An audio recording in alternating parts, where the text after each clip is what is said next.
Hello, my friends, and welcome to another episode of Cat on a Sofa. This is episode 6, I believe. So, my copy of Indiana Jones and the Temple of the Crystal Skull just arrived, and I've never seen it. I've heard it's so bad, and I've heard people tell me that it's okay, and I've had people tell me it's actually quite good. I've never seen it. I never got around to it. I never loved the Indiana Jones movies as much as some other people did, especially for an 80s child, and I don't know. I mean, I always thought they were fine, but they never blew me away as much as some people.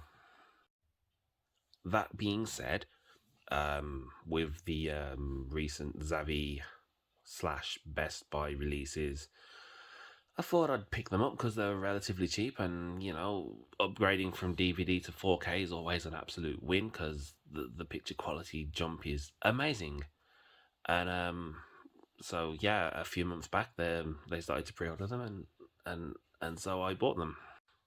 So just briefly, the if you're wondering whether or not the 4Ks are worth getting over definitely over a DVD, or I've never seen them on Blu-ray, but I can say that the 4Ks look amazing.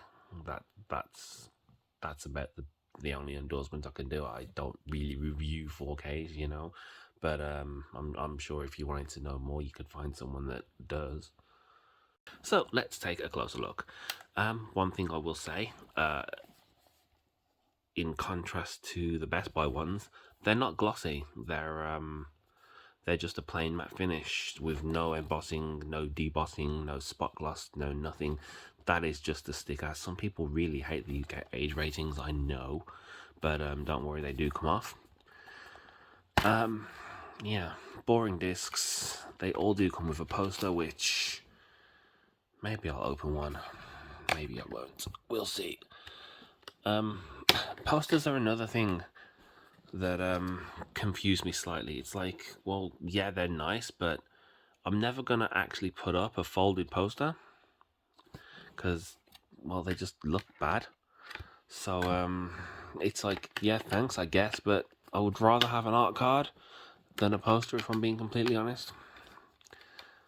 But it is what it is. So let's take a closer look at the front and the back and the inside one more time. Here we have the front and Indiana Jones, and I do really love the art style on here. It just goes quite well. We have the Ark on the back, and on the inside, as you saw earlier, we have another shot of the Ark. Here's a shot of the poster. I thought I'd include at least one. It's fine, I guess. I mean, it's just a cheap folded poster. I can't really say much more about that. And here's the Temple of Doom. Didn't enjoy this one quite as much as the first one, I don't think. I mean, it wasn't bad. I found it to drag on just a little bit. It was a little bit too silly in parts, just slightly. I mean, it wasn't terrible. But there's the front and the back. And again with the poster. I should really start taking the discs out before I do this, but and there's the inside with Indiana Jones on a bridge. Let's take a look at the third one, Indiana Jones and the not quite so Last Crusade. Not anymore, anyway. Really have they missed something, not spot gloss in this. I mean, it's a fine release, but like you could have his glasses spot glossed in the title at least, maybe Indy, and definitely the Holy Grail. They all should be spot glossed, and they're not.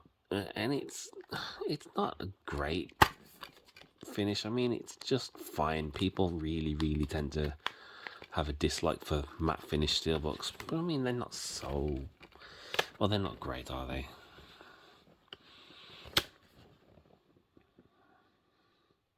Can't get this disc out. There you go.